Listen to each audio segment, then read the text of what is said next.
Welcome back, everyone.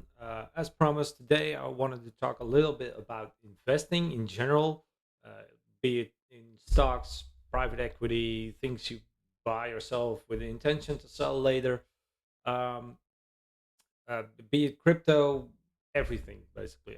Everything you can buy, you can sell. So if you intend to make money off it, I see that as investing, and pretty much everyone else does as well. Um, what I wanted to talk about, especially for beginners, I just wanted to explain a little bit about the theory behind it. As I already said quite shortly, it's buying stuff with the intention to sell it later at a higher price. So, yeah, we end up making money.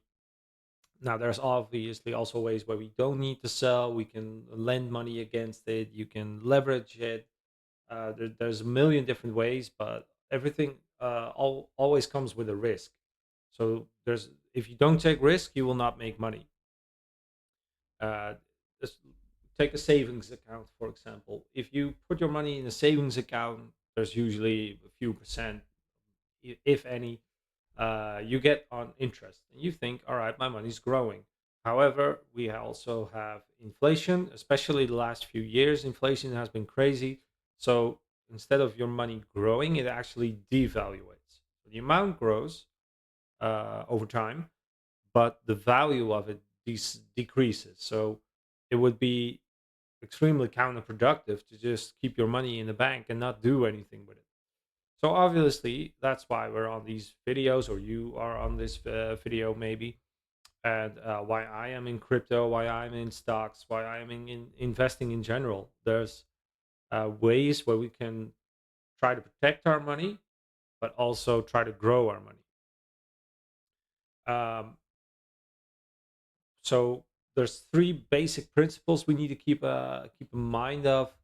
That's we want to grow our money over time instead of it devaluating over time. We want to be aware of the risks that we're taking. So uh, like, don't over leverage, don't lend a lot of money you can't afford to pay back or pay the interests on. uh, we want to diversify our investments. Diversifying your investments is one of the best ways to protect your investments. So if one company or one exchange or one instance goes bankrupt, or someone tries to scam you, whatever, you don't lose all your money, which is like there's a saying someone said to me once: if you stop losing money, eventually you will make money. So that's something we really need to keep a mind of in at this game we're all playing, at the world of crypto, be it stocks, be it private equity, whatever. So, like I said, investing aims to grow our equity over time, and especially in the beginning, it can be quite daunting. Like, where do we start? What do I buy? What do I sell?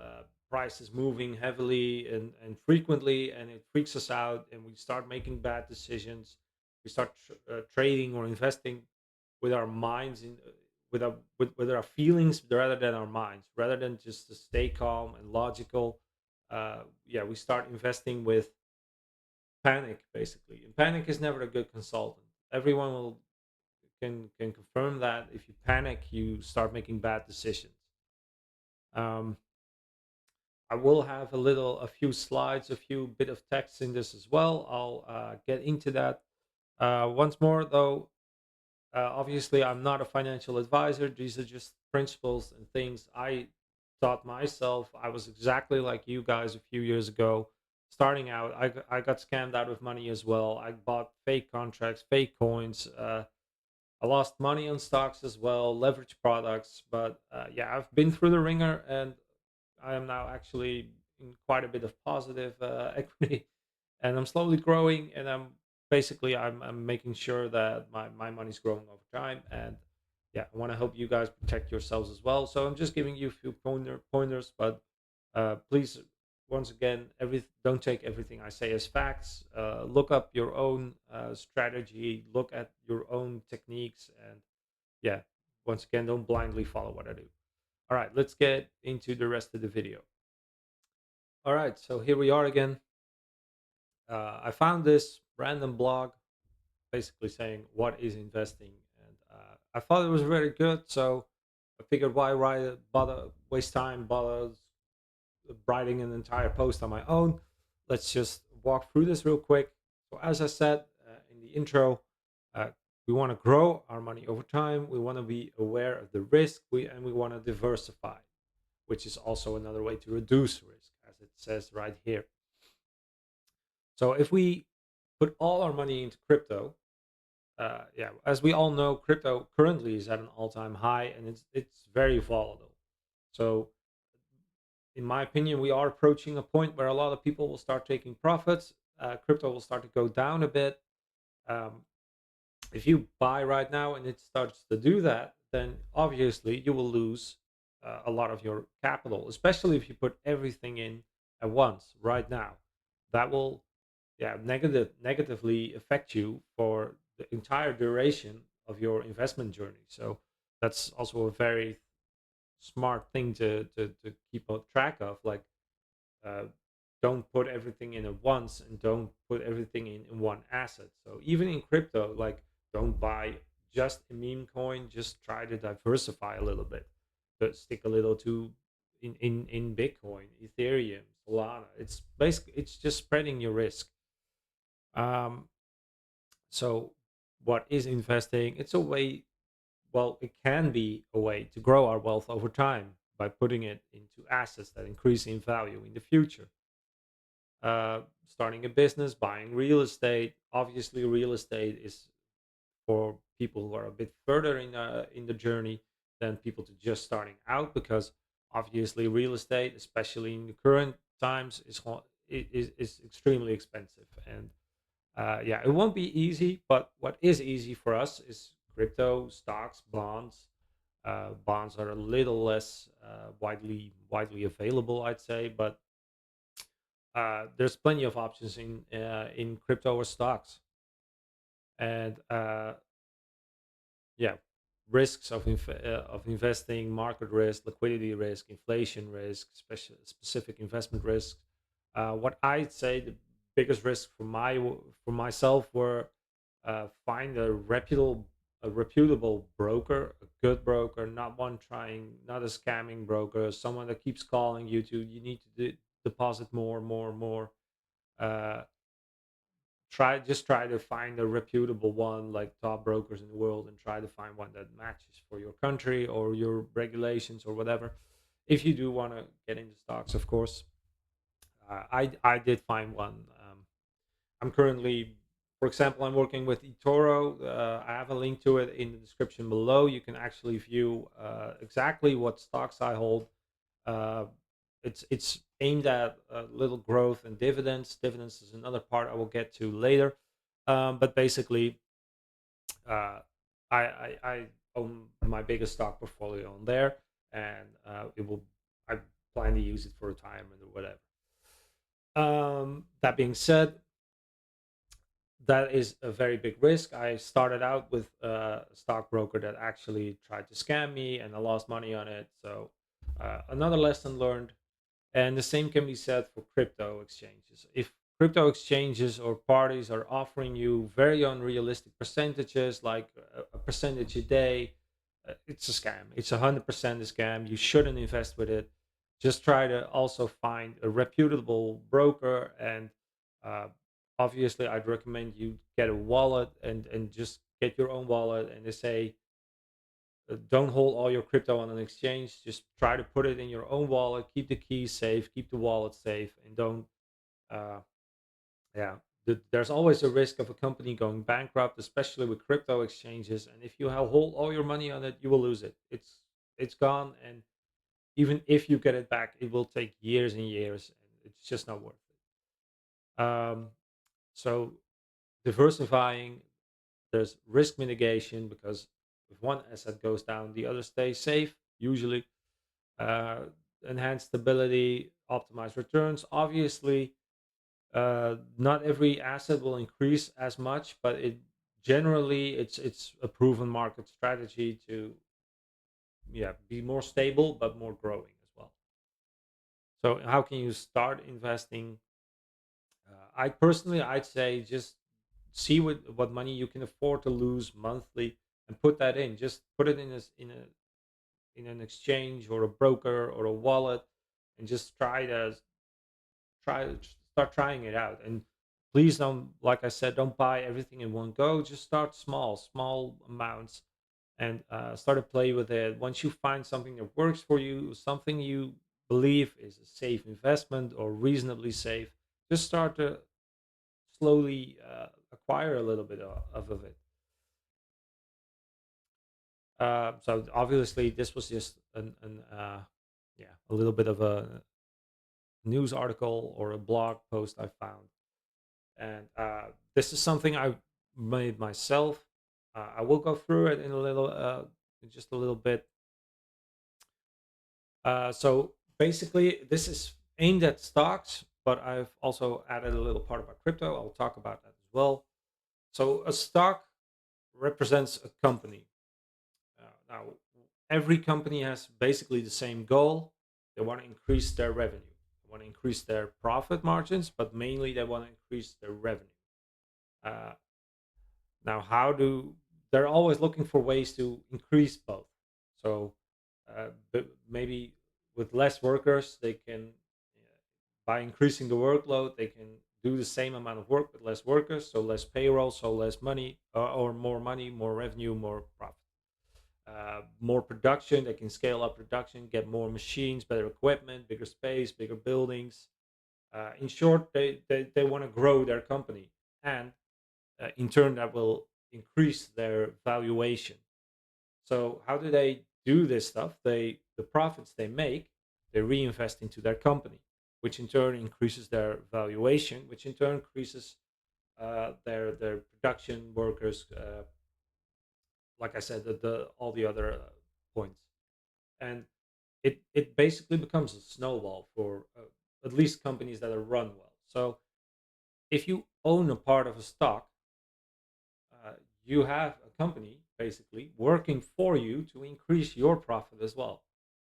And it sounds really simple because it basically is really simple. Now, obviously, there are other factors, so as inflation, speculation, um, but yeah, if you own a company, you own literally a part of the company and the profit they make. So that, in short, that makes sense. The idea is pretty simple, and as long as you don't fully focus on penny stocks, which are basically the crypto of stocks, or very risky assets, or I don't know, buying Boeing just bef- just with all this news, or it could be actually a great buy right now because if they do recover, but uh, these are all examples of well, not manipulation, market movements, really. So that that is the basic theory, and there are obviously always ways to increase or get a better deal or a worse deal. But that is the basic way.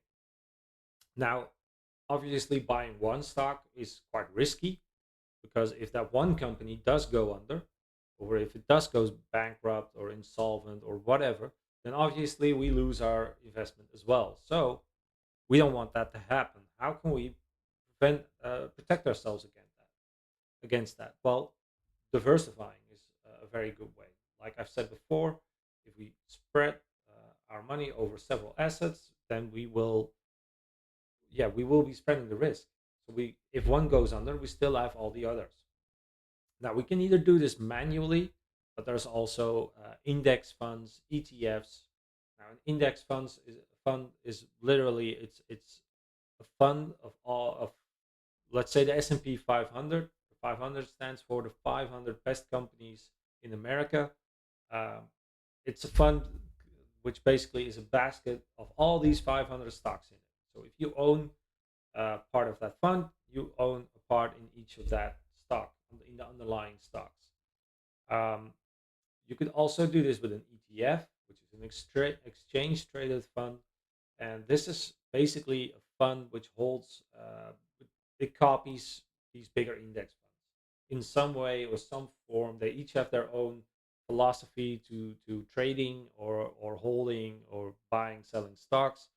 But it's also another way for us to diversify quite easily without having to do all the work ourselves. So you could even just buy one of these funds and you'd still be diversified across 500 different companies or a lot of other different companies. If we then keep our money in this, and let's say we keep our money in this, but we also increase our money in this, we keep adding a little bit more over time, it will start to snowball as well. Same with the company's profit, the company that keeps putting money back in. If we keep putting our own money back in, eventually it will snowball as well because the interest we make over time, it will start to compound as well. Now, there's plenty of calculators on the internet that can show you this snowball effect, and it's more than you think because the percentages seem quite low. But if the market does well, we do quite well, and we get uh, because of our added increments, we keep making more and more money on our initial money. So you can imagine that in 20 years' time, the money you put in now, if it keeps valuating 10% every year, increasing in value every 10% every year, that it would be a massive increase, much, much more than we could ever get in the bank or will get in the bank, because as we know, that devaluates over time. So this is a proven way basically to protect our devaluation of our savings or our cash or our money. It's a way to increase our valuation over time, and it's a way to basically increase it while we are losing our inflation rate. So it's, in my opinion, one of the better ways to protect your assets. Now, obviously, there are uh, we can also get some passive income of this, and that can be achieved through dividends. And I've mentioned it before. Dividends is basically a way companies pay their shareholders. So I've mentioned companies putting their profits back into the stock.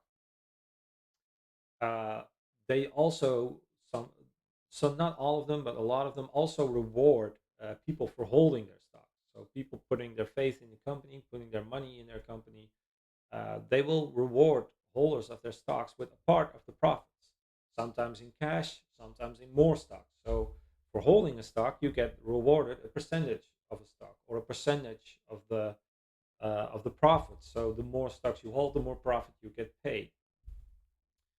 And if you keep putting this money in it as well, it's basically it's free money you get for holding a stock, which increases in value, but you can scale it even more by reinvesting those dividends as well. This is called basically the compounding effect, the snowball effect. And yeah, this, even if you stop putting in money, it generates more money, which you can put back in. It's called DRIP, dividends reinvestment policy. But you keep putting in more and more and more, and eventually it won't need your monthly deposits anymore, and it will still continue to grow exponentially, and it will start paying you more and more until eventually you decide, I want to take those dividends and I want to go on vacation, or I can pay my groceries or some bills with it, whatever. It's your money. It stays your money, but you get rewarded for holding it, and you won't ever have to sell the stock, which I'm a firm believer in, because I don't want to sell. I want to hold these stocks, but it's always good to have a little extra money if you need it. So some of these companies pay it monthly, quarterly, yearly, whatever. Um, I like it. I like dividends, and I think basically everyone likes dividends. But yeah, this is a very good way to make some money while also investing. It's got basically it's passive income. It's almost completely passive, but obviously you do need to pick and choose your stocks or your ETFs you are invested in. So then we get to crypto. Investing into crypto is, I see it as, we want to take, like, I'm relatively young. When we're young, we like to take more risk because we want more profits. It's always a pick and choose game. There's always risk to reward ratio. So stocks are a bit of a safer option. Crypto is a very risky option, but it's also much more lucrative, especially in the short term, or it can be lucrative. I'm not saying it is, it can be, because it can also be very, it can also, yeah, it can also put you in a very deep loss. It's completely possible. Crypto could go back down to zero, and we lose everything. It's a risk we take, uh, but with the aim of making a lot more money. So what is the big drawback to crypto? It's basically it's a zero sum game where a stock or an ETF or index is a company which is producing something, which is selling a service or a product or whatever, and it's putting money back into their stock. Crypto is basically there's not a company behind it. Some have companies behind it, but a lot of them don't really reinvest money into it. They don't pay dividends. Some have some form of staking, though. So it's a bit of a pick and choose, but essentially they're not doing a service, selling a service that puts money back into the crypto coin. So what the big risk is, if people put money in and the investor before you takes his valuation out, basically your money is flowing into his pocket and the value goes down and you're left holding a coin which is worth less. Now obviously with these bigger coins the risk is a lot less. So with Bitcoin, Ethereum, or whatever, they still do relatively big moves as opposed to stocks, but the risk of this of you left being left holding the bag is a lot smaller. However, even in crypto, we have obviously we have bigger forms of risk because we have Bitcoin, we have Ethereum, but we also have several other altcoins: Caspa, Sui, Solana, BNB, whatever. Then we also have the meme coins like Dogecoin, the first one, Pepe, a dog with hat, whatever. All the other random meme coins that are coming out every day. Now, meme coins are basically gambling. I see it as a huge casino. Uh, they literally state that they do not do anything for you. They do not produce anything. Their aim is to make money just like us. So eventually they will pull money out of the coin and you can be left holding worthless, completely worthless coin. And you can lose 100% of your investment in literally minutes. So I be very, very aware of what you're buying and be very, very aware of that. It can completely go to zero. That being said, even on those type of coins, you could double your money just as quick as well. But be aware that the risks are very very high, and that's basically because there's no company behind it. There's nothing substantial behind. What I do like to say though, I compare Bitcoin and Ethereum to gold and silver because Bitcoin has been so established now that even with now with the election with Trump winning, we can see massive amounts of money going in. ETFs starting to buy it, so ETFs are starting to hold it, which is very good for the longevity of crypto, in my opinion. And um, yeah, I see it as a digital form of gold, and I see Ethereum as a digital form of silver. So, as we all know, gold and silver have been increasing over years, with also being a non-productive asset. They're not Gold and silver is not owned by a company. It's not owned, or at least the resource isn't owned by a company. Most of the gold is owned, of course, but it doesn't produce anything. It's basically worth what people are willing to pay for it. And the same can be said about Bitcoin and Ethereum. So that's why I think crypto is here to stay, and while it will continue to keep increasing time over time. So yeah, it would make sense to hold Bitcoin and Ethereum over the years, because even if we buy it and we don't do anything with it, this year it's increased 100%, which is compared to stocks is crazy. Oh, my phone is listening to me, but yeah, 100% over a year on your total Bitcoin investment or holding is absolutely crazy in my opinion, because I'm used to stocks, which my stock portfolio this year did around 20% with 5 to 6% in dividends payouts over the year. So in total 25, 26%, and Bitcoin just completely smashed that this year. So had you held a year ago, put money in it, now you would have 100% more. So crazy, crazy amounts. Obviously, that doesn't prove anything that all will happen every year, but I think in the coming years it will start to increase more and more. And regardless of what the price is now, I intend to keep buying more every month, which is the last part of the video I wanted to get into. Uh, the investment strategy I like to use, which is basically beginner friendly and tried and true throughout the years, guaranteed, proven to work better than as opposed to buying stocks, pick and choosing. It's called dollar cost averaging, DCA. I think the most of the people watching this video will have heard about it before, and it basically means that every month you buy certain assets, stock, crypto, whatever. Every month, regardless of the price, you buy at a set amount. I do vary a little bit because if it's completely pumping like today, I won't. But I'll wait for the inevitable dip in the next few days, and then I'll push more money in. That is how I do it. Obviously, it won't work for everyone, but I like the strategy because it takes a lot of the guesswork out.